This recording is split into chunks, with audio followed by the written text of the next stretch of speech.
Bismillahirrahmanirrahim. Assalamualaikum warahmatullahi wabarakatuh.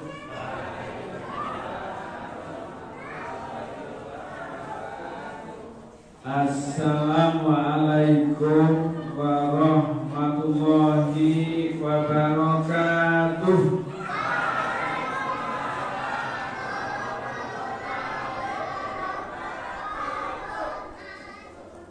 Sekali lagi, assalamualaikum warahmatullahi wabarakatuh.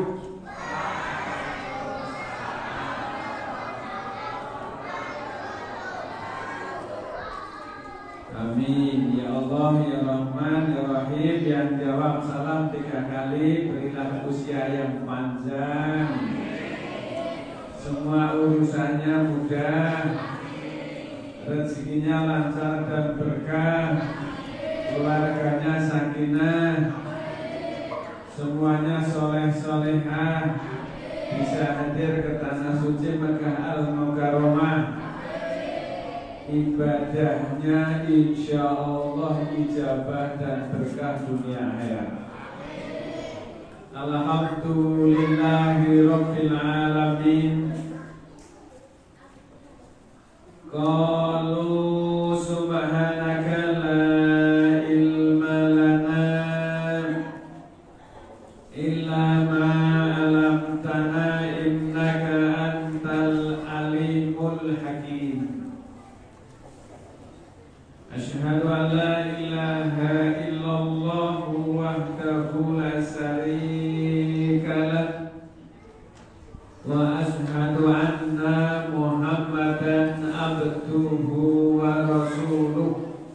Allahumma salli ala Muhammad wa ala ali Muhammad. Bapak Ibu yang dimuliakan Allah, para alim ulama, tokoh masyarakat, hadirin wa hadiroh yang Allah muliakan, yang saya hormati.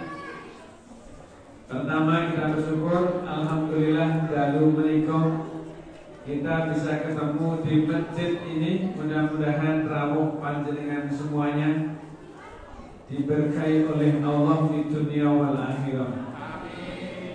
Salawat dan salam dari Allah semoga terlimpah kepada yang mulia Rasulullah Muhammad Sallallahu Alaihi Wasallam. Bapak Ibu, sebelum saya mau meneruskan ngajinya, dibagi tugasnya jenengan dahar seneng kusuk, saya menyampaikan ayat. Tapi sebelum ini saya baca ayat, monggo sama-sama kita ngaji lebih dulu. Kita baca surahnya, surah As-Saffat, mulai dari ayat 101 nanti sampai 111. Nanti kita kaji kira-kira sedapatnya. Kira-kira ngajinya sampai jam berapa Bapak Ibu saya menyampaikan pengajian? Tidak usah lama-lama nih. Sampai jam 12 cukup lah. Saya baca, Bapak Ibu mengikuti. A'udzu billahi minasy syaithanir rajim.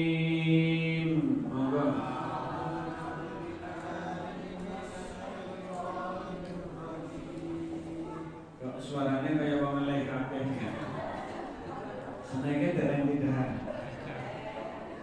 A'udzu billahi minasy syaithanir rajim. Monggo. A'udzu billahi minasy syaithanir rajim. Bismillahirrahmanirrahim.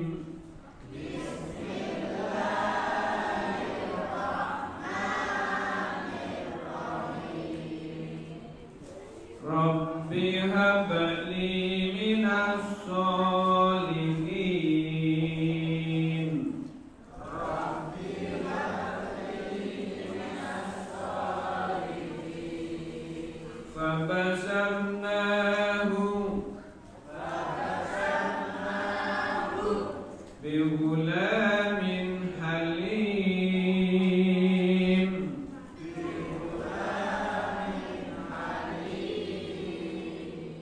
Falamma balagha ma'ahu as-sa'ya qala ya bunayya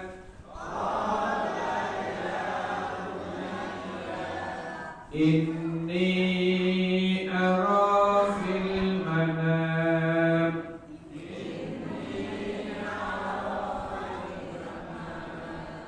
anni adbahuka fandur madza tara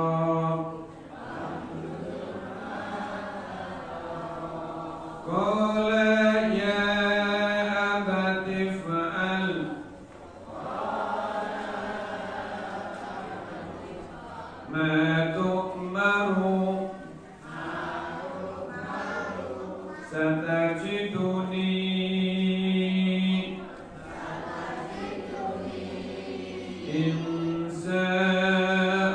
insyaallahu minas sabirin.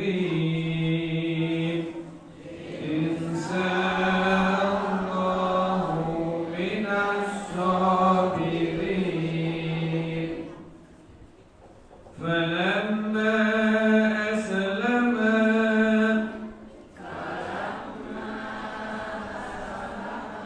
fatallahu lil jabin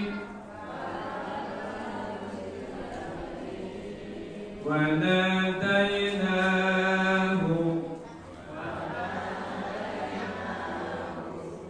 ayya Ibrahim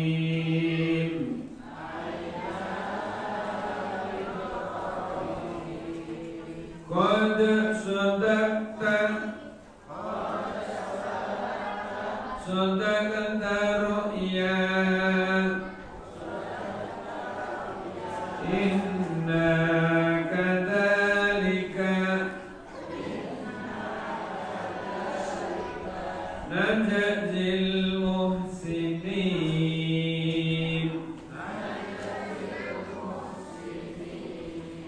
Inna hadha lahuwal bala'ul mubin.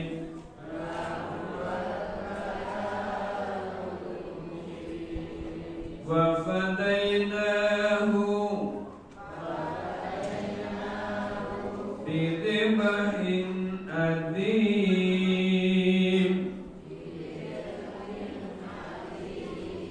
wa tarakna alayhi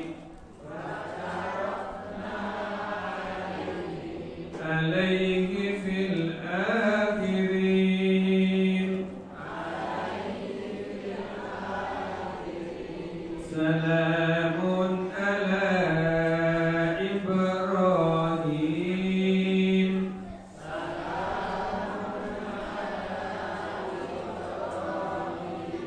Kadzalika najzil muhsinin.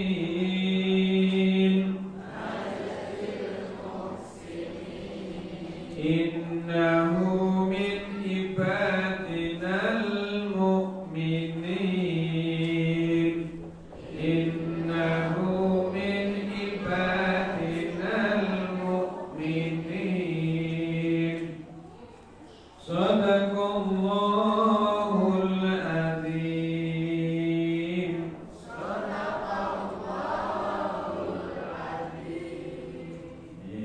Maka senake didahar unjukanipun dipununjuk sinambi midhangetke pengausan. Insyaallah pengajiannya masuk, seneknya masuk. Maka silakan. Jadi Nabi Ibrahim alaihissalam itu beliau di usia 80 tahun beliau mendapatkan perintah untuk melaksanakan kitab. Apa kitab? Sunnah. Jadi kalau umur 80 tahun itu sudah tua atau sudah muda?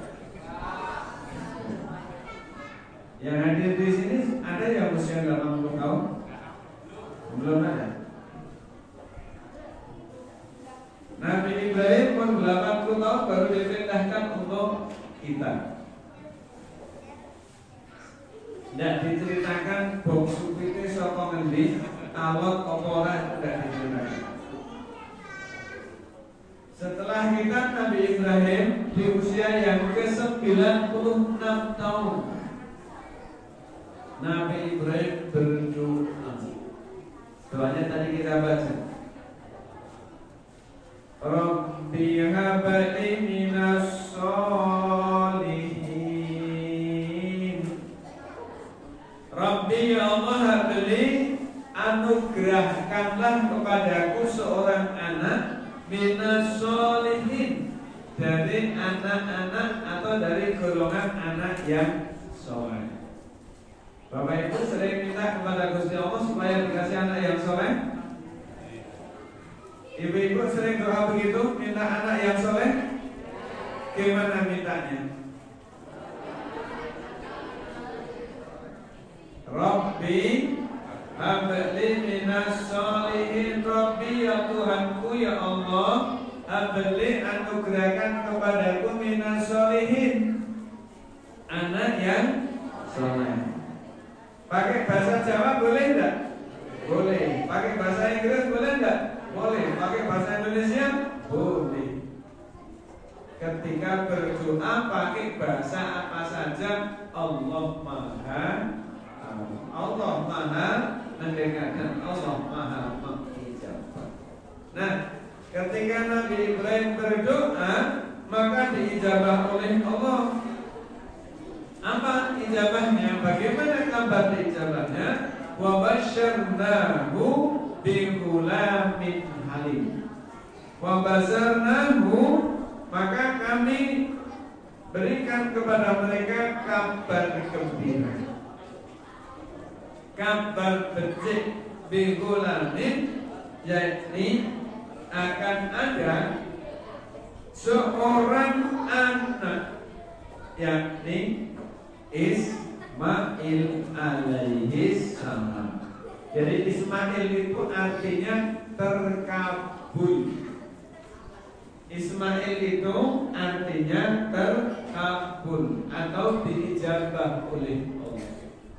Karena Nabi Ibrahim berdoa minta anak yang soleh, dan Allah kabulkan, dikasih anak yang bernama Ismail, artinya doa itu diijabah. Halimin, yakni yang bijak atau yang arif, anak yang soleh. Dikasih kabar oleh Allah, wa basarnahu bi ghulamin halim, dan Allah memberikan kabar dengan hadirnya seorang anak yang soleh, anak yang arif, anak yang alim. Maka Bapak Ibu, kalau kita minta anak yang arif, anak yang soleh, anak yang bijak, maka ketika memulai harus berdoa lebih dulu. Doanya kalau mau kumpul suami istri gimana Bapak Ibu supaya dapat yang terbaik?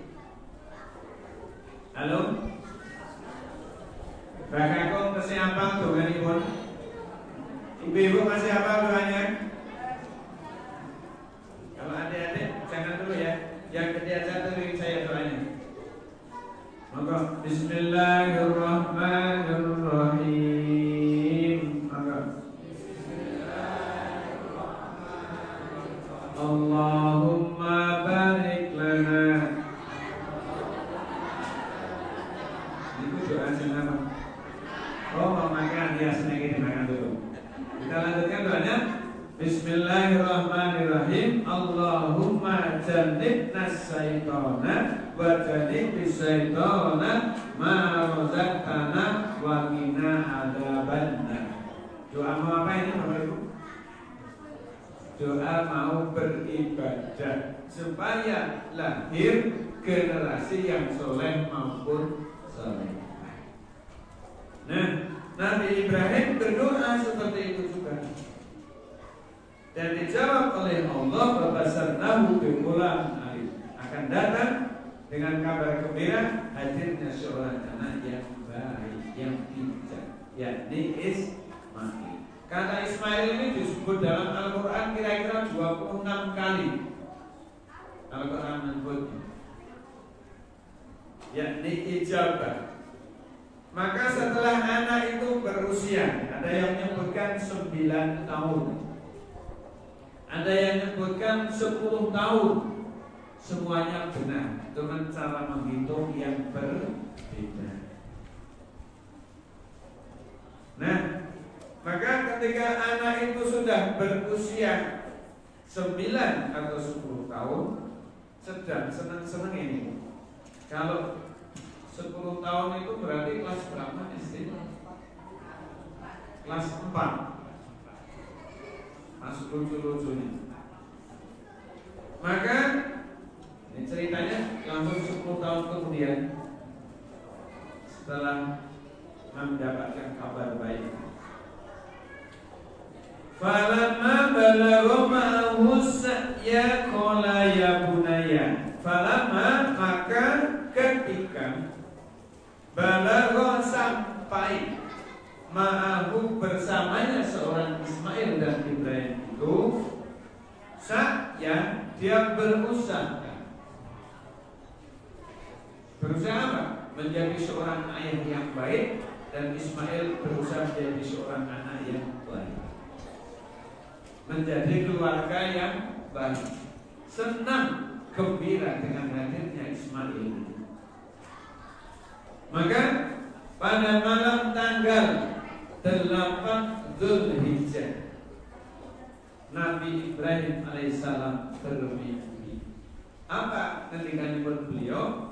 Qala, Ibrahim berkata, ya bunayya, wahai anakku, ini sesungguhnya aku ayahmu ini ara fil manam. Ara melihat, fil manam di dalam tidurku, artinya mimpi.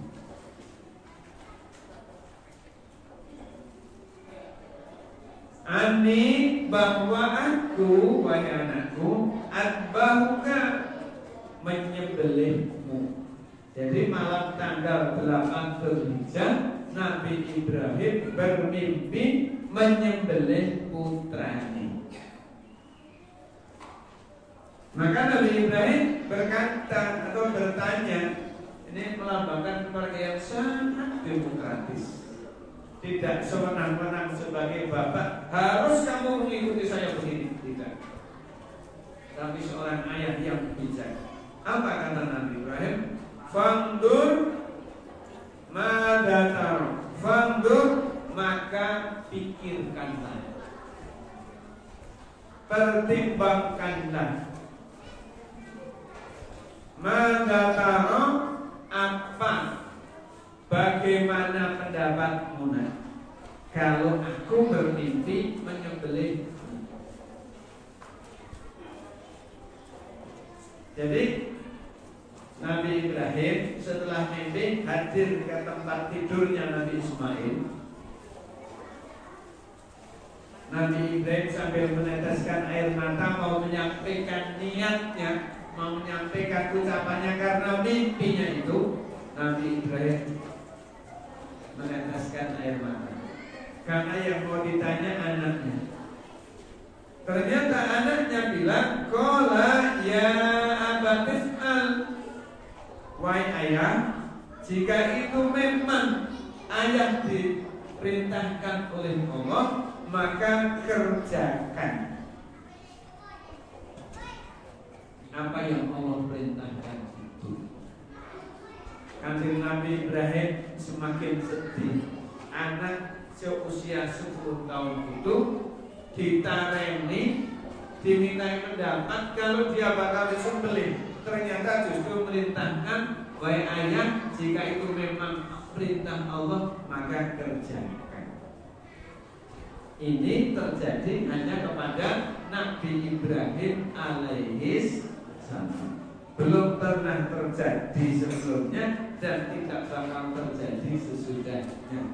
Maka kalau ada bapak ibu kok mimpi kok nyembelih anak niku nek dibelih mati tenang. Maka jangan coba-coba. Karena ini diperintahkan kepada seorang Nabiullah Ibrahim alaihis salam. Nek sakniki bocah ditarani ngoten niku kira-kira gimana? Bapak mimpi kok nyembelih kowe, kira-kira pendapatku piye? Mesti walah Pak, maksa durunge nyembelih aku sampean tak krengek duluan. Tapi ini anak yang soleh. Ya abadi if'al, ya ayah kerjakan. Matuk meru apa yang Allah perintahkan kepada ayah itu. Satajiduni, maka ayah akan mendapatiku, akan perso, akan paham. Insyaallahu minas sabirin, bahwa saya insyaallah akan tergolong anak-anak yang sabar. Mimpi ini pada malam tanggal 8. Maka malam tanggal 8 disebut sebagai malam halo, sebagai malam tarwiyah.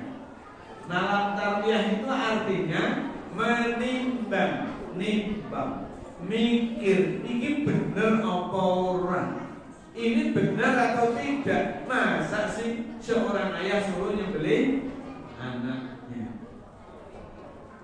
Maka disebut tarbiyah, artinya menimbang-nimbang, mikir-mikir.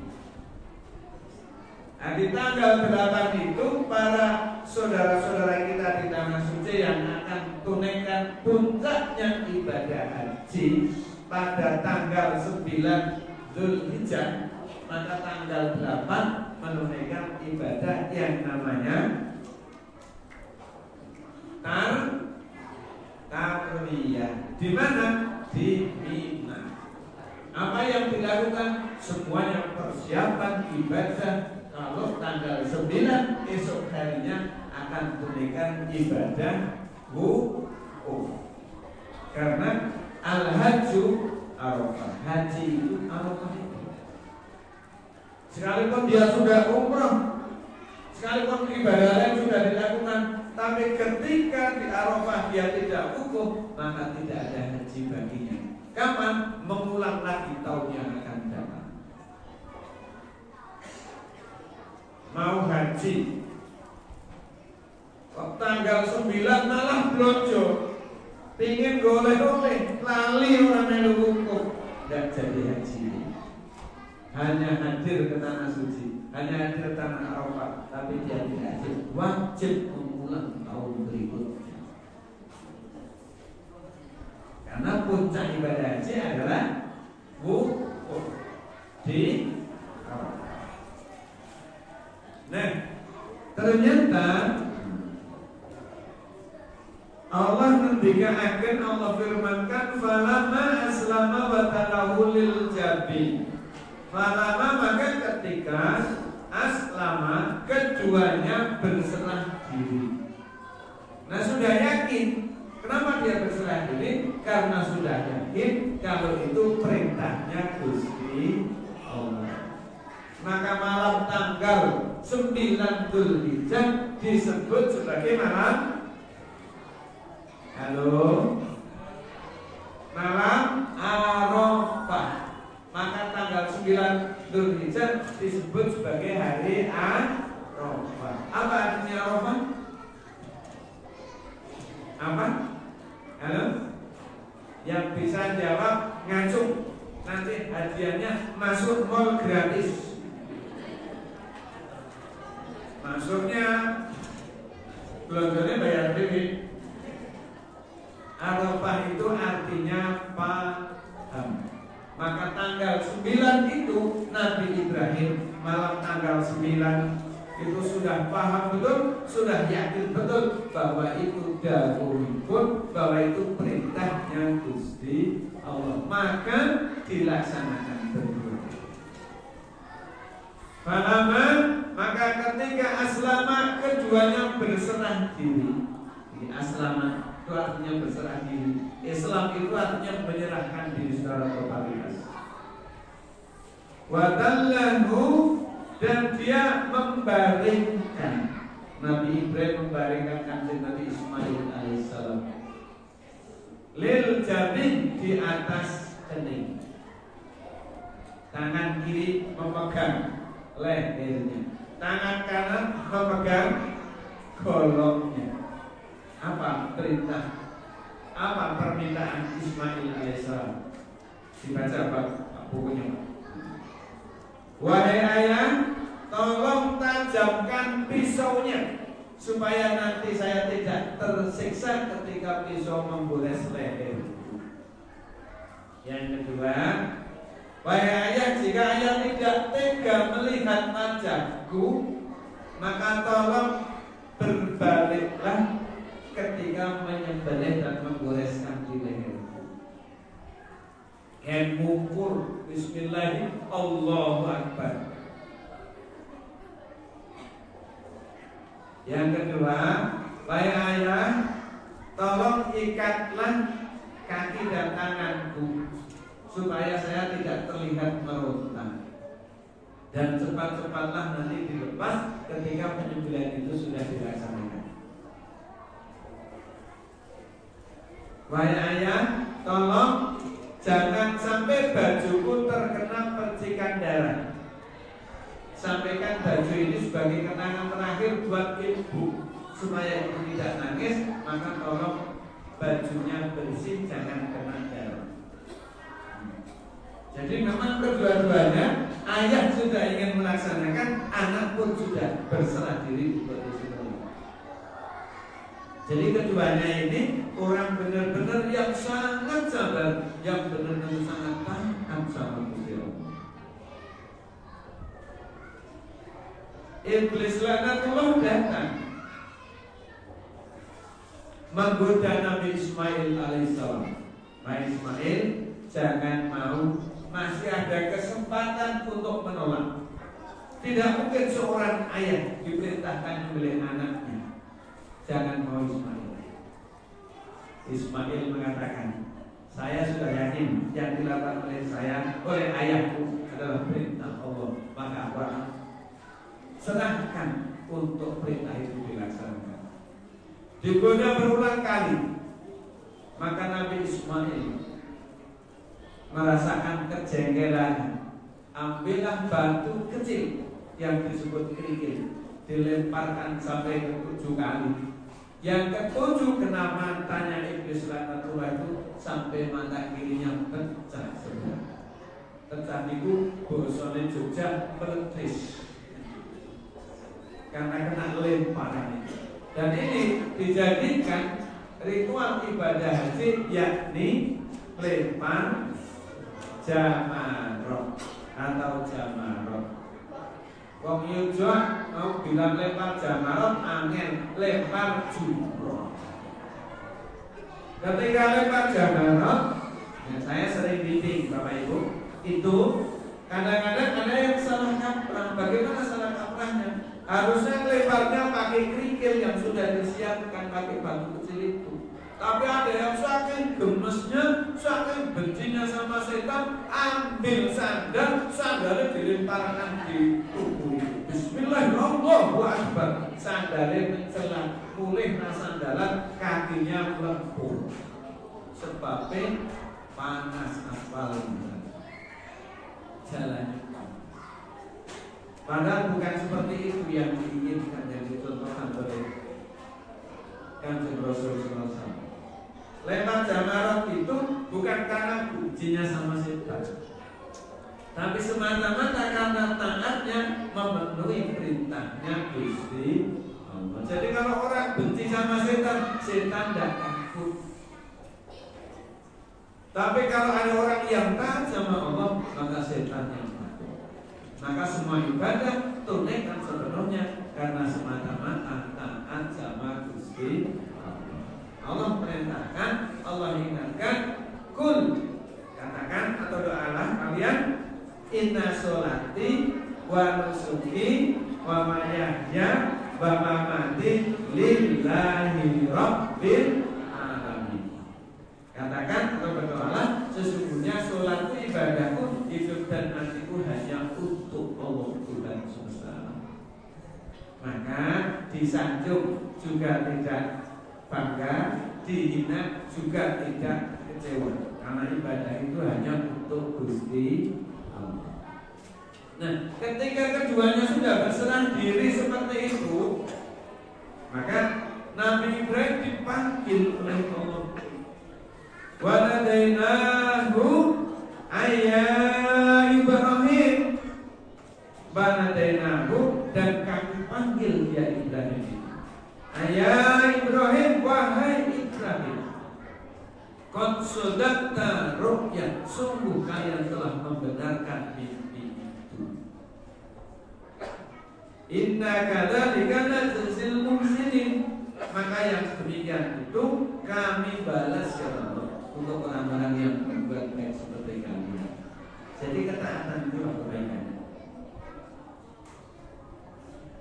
Inna hadalahu wal bala'ul mubin, ini sungguh benar-benar suatu cobaan yang nyata. Karena disuruh balik putranya. Jadi sungguh-sungguh ujian yang sangat nyata di hadapan mata, dilakukan secara fisik dan harus lahir batin, dan dilakukan betul oleh Nabi Ibrahim. Tetapi ketika Besok itu mau menggoreskan di lehernya Ismail, Allah perintahkan dengan secepatnya, yakni malaikat Jibril alaihi salam. Itu perintah gimana? Wa nadainahu bidzibhin adi. Wa nadainahu, dan kami tebus penyembelihan itu bidzibhin, dengan kambing, dengan domba alimin yang besar. Maka secepat kilat Jibril alaihissalam mengambil Ismail dan diganti dengan Ismail itu diganti dengan kambing yang besar. Maka saat itulah ketika pesonya mau digoreskan, tidak mempan. Kenapa? Karena ditahan oleh Jibril alaihissalam supaya Ismail tidak melukai. Karena Allah tidak ingin melukai, tapi Allah memuji keyakinan, kemantapan tentang ketaatan Nabi Ibrahim kepada Allah SWT. Jenengan ampun coba-coba, aku yang taat, nek kono belah anakku sembelih tenan mati tenan. Maka tidak boleh seperti itu. Itu hanya kepada seorang Rasul Ibrahim alaihi salam. Maka salah satu riwayat, karena ketika mau dikeres itu ternyata kambing yang sudah diganti oleh Jibril alaihissalam, Nabi Ismail sudah duduk di sebelah kirinya kanjeng Nabi Ibrahim. Saking senangnya Rasulullah Ibrahim, Rasul berucap Allahu Akbar, Allahu Akbar, Allahu Akbar, Allah Maha Besar, Allah Maha Besar, Allah Maha. Nabi Ismail alaihissalam menjawabnya, walillahil. Di ayat yang lain, wala tukabirullaha ala ma hadakum wala alakum tasbur. Maka bertakbirlah, agungkan nama Allah sebagai tanda rasa syukur kepada kanjeng Nabi Ibrahim. Bersyukur anaknya utuh, anaknya selamat, ternyata itu memang benar-benar sebuah ujian. Nabi Ibrahim itu ujiannya luar biasa. bungsuan dengan Fir'aun dibakar. Kita jadikan rumongso ampuh pengen bayar Nabi Ibrahim coba dibakar. Matang. Ada kotor, tangan dimasukkan, matang. Nabi Ibrahim tidak apa-apa. Karena ketika dibakar pun Allah perintahkan ya narukuni wahai api barakan wassalamu ala Ibrahim. Jangan sentuh Ibrahim, ikut kasih.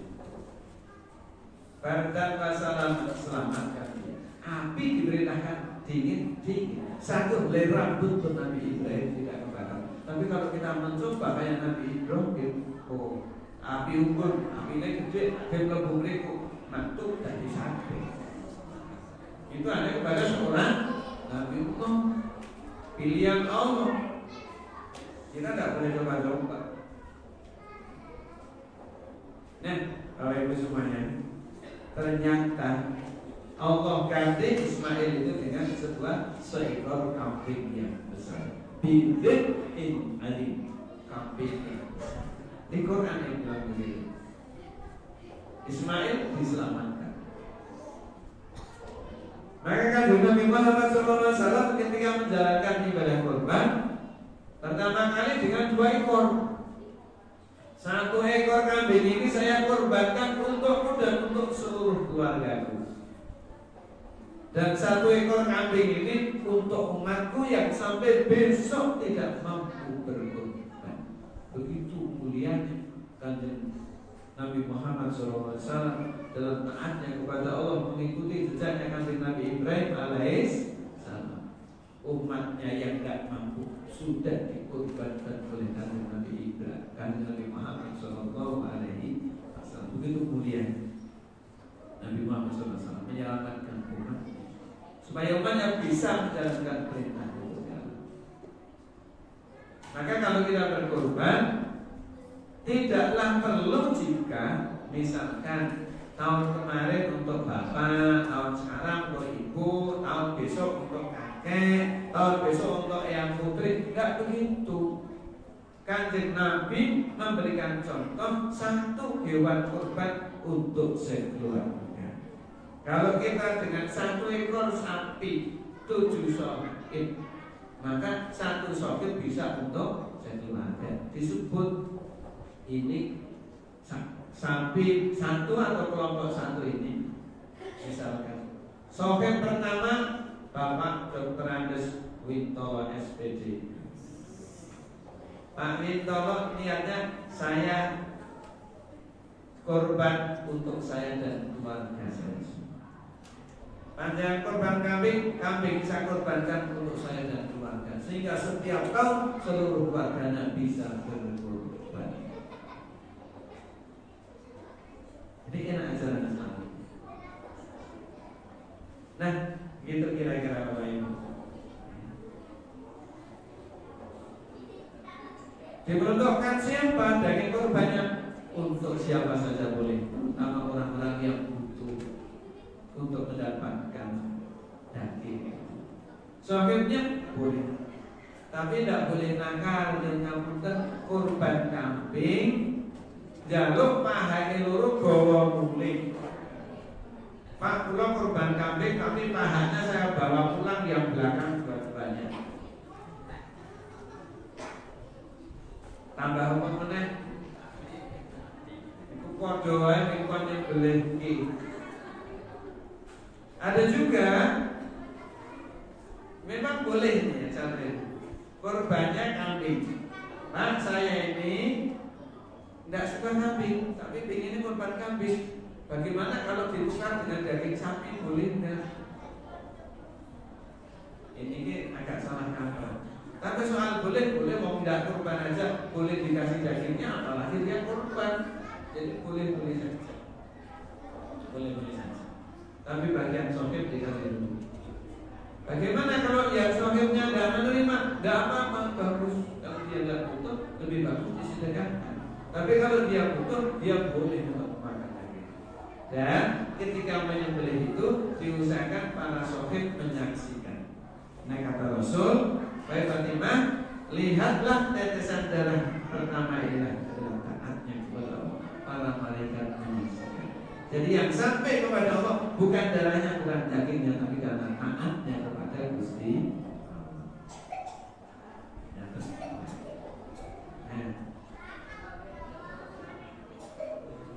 Ada yang mau ditanyakan tentang kurban? Sampun sekali. Nah, sudah jam 12. Saya kira ini dulu Bapak Ibu. Jam 9 kurang seperempat. Mari kita tunaikan ibadah kurban. Insya Allah yang berkorban Allah berikan balasan lebih banyak lagi. Bisa diteliti secara ilmiah. Yang 10 tahun kemarin berkorban, 5 tahun kemarin berkorban, 4 tahun kemarin berkorban, 3 tahun kemarin juga berkorban, tahun kemarin juga berkorban. Ada tidak ya karena berkorban menjadi melarat hidupnya? Justru Allah berikan rezeki yang lebih. Allah memberikan cara untuk membalas atas perbuatan mulianya itu. Min haitsu la yahtasib, dengan caranya Allah. Tidak disangka, tidak dikira Allah berikan lebih banyak. Allah memberikan lebih banyak.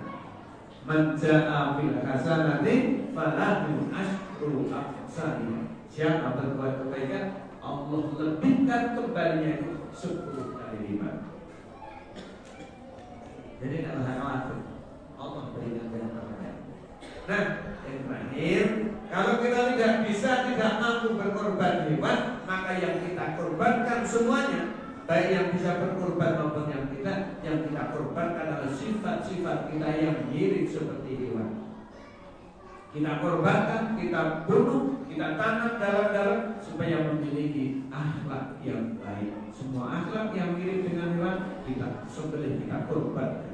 Kita hijrah memiliki akhlak yang taat kepada Allah. Akhlakul karimah. Selamat berkorban, semoga diijabah oleh Allah Subhanahu wa taala.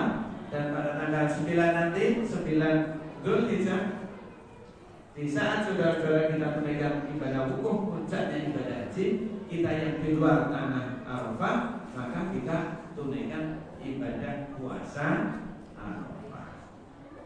Silakan keluarga diajak, anak, cucu, kakak, adik, semua keluarga jamaah kita ajak untuk tunaikan ibadah puasa Arafah. Mudah-mudahan Allah berkahi dan mudah-mudahan tahun depan Allah izinkan kita berjumpa lagi. Subhanaka Allahumma wa bihamdika asyhadu an la ilaha illa anta astaghfiruka wa atubu ilaik. Matur nuwun, nyuwun ngapunten. Assalamualaikum warahmatullahi wabarakatuh.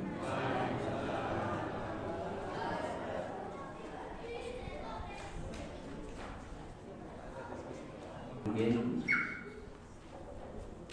saya pernah mendengar, tapi juga pernah baca, tapi lupa ingat, dan mungkin sebagai bahan pertanyaan bagi para jamaah yang ingin atau sudah niat atau bahkan sudah jelas-jelas ikut daftar sebagai nanti yang akan ikut berkorban, itu semenjak hari apa itu dianjurkan untuk tidak memotong kuku atau memotong yang lainnya. Saya pernah mendengar, tapi ketika wawancara saya belum ketemu, sehingga mungkin di sini saya sempatkan untuk bertanya kepada Bapak Amis, semenjak hari apa kita itu disunahkan untuk tidak memotong sesuatu yang sebaiknya pada hari yang lain kita anjurkan juga dipotong. Itu yang pertama. Yang kedua, anjuran untuk puasa itu bagaimana Pak? Cukup 1 hari saja, itu pada tanggal sebelum haji, atau juga kalau bisa sekian hari sebelum itu. Jadi ada pertanyaannya cuma adalah semenjak hari apa tepatnya. Kalau sekarang ya bisa semenjak tanggal berapa bagi para yang nanti akan meniatkan korban itu harus tidak memotong kuku atau memotong yang lainnya. Yang kedua, sebaiknya kita yang ingin menyempurnakan ibadah haji nanti atau paling tidak di sini itu semenjak hari apa kita itu disunahkan berpuasa. Mungkin itu sebagai pertanyaan, insya Allah mewakili bagi semua jemaah. Dengan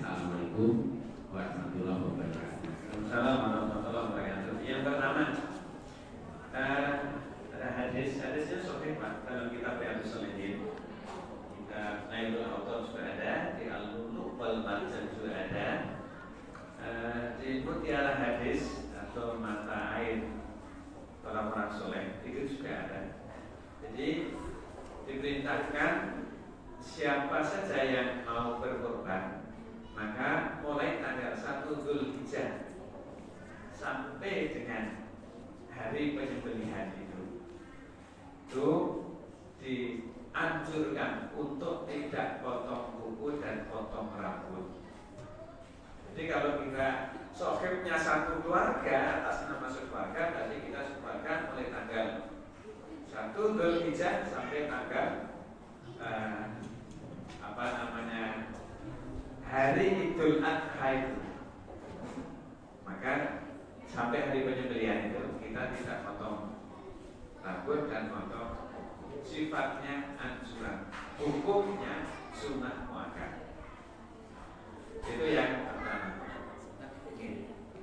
Itu sampai hari penyembelihan atau sampai hari raya sholat Id?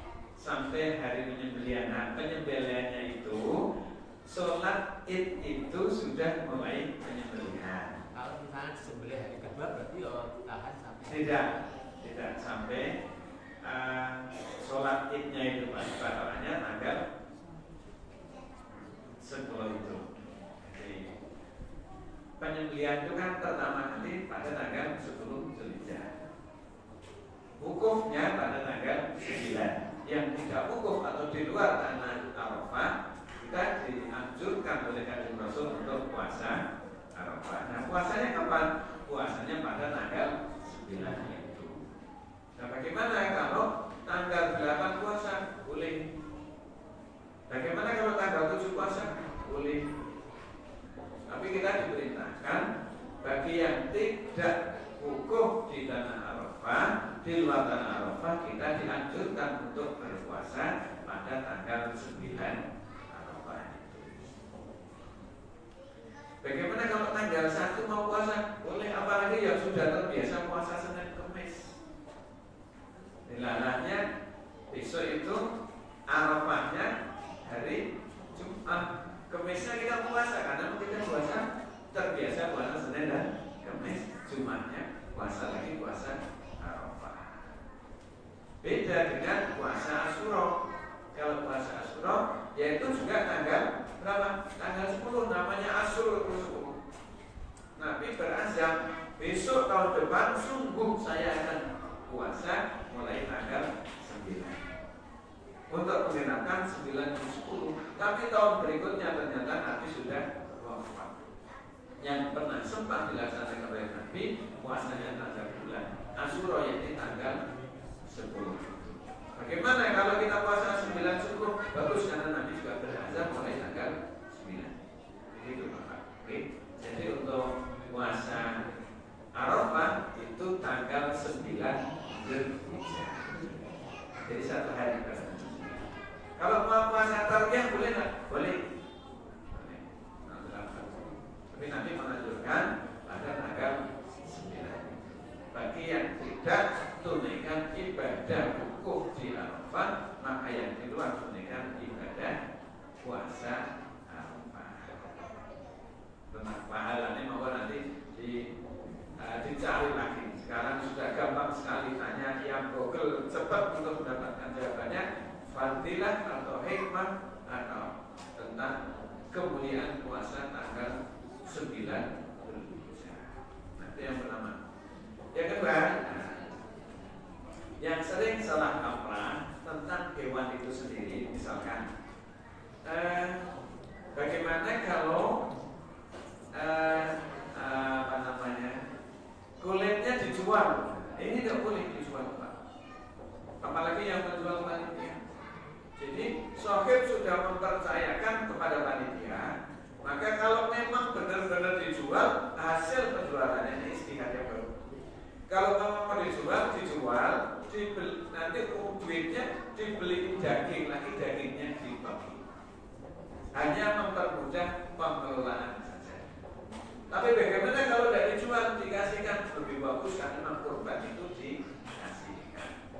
Kasihkan ke pantai asuhan, kasihkan kepada pesantren, sampai di pesantren, sampai di panti asuhan, mau diapain sudah haknya yang menerima. Mau dijual, silakan dia yang punya hak yang menerima. Yang jelas panitia tidak boleh menjual. Tapi kalau kasihkan boleh, karena haknya korban itu dikasihkan. Jadi ini kami ya mas, ini tak gombang nyembelih tidak boleh. Untuk panitia ya tak boleh. Tapi kalau mau dikasihkan sesuai dengan amanah dari sokip bahwa daging semuanya itu, daging kulit semuanya itu dikasih atau disedekahkan. Yang kepada siapa? Silakan yang dikehendaki. Pasti yang membutuhkan.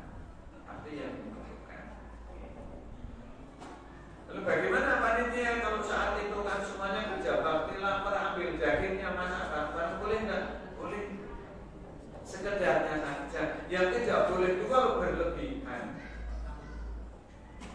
Tapi kalau mau ngambil yang lain, artinya takmir mengeluarkan untuk biaya kegiatan tanpa mengambil dari situ lebih bagus. Semuanya bisa berpartisipasi tanpa hanya sopir saja. Jadi kembalikan lagi, mulai dari yang amanah sopir ini diperintahkan untuk sedekah, maka kita sedekahkan, kita bagi kepada orang-orang yang memang berhak atau perlu, dan semuanya bisa menerimanya. Yang kaya boleh, yang miskin boleh, siapapun boleh untuk mengambil atau untuk menyicipi atau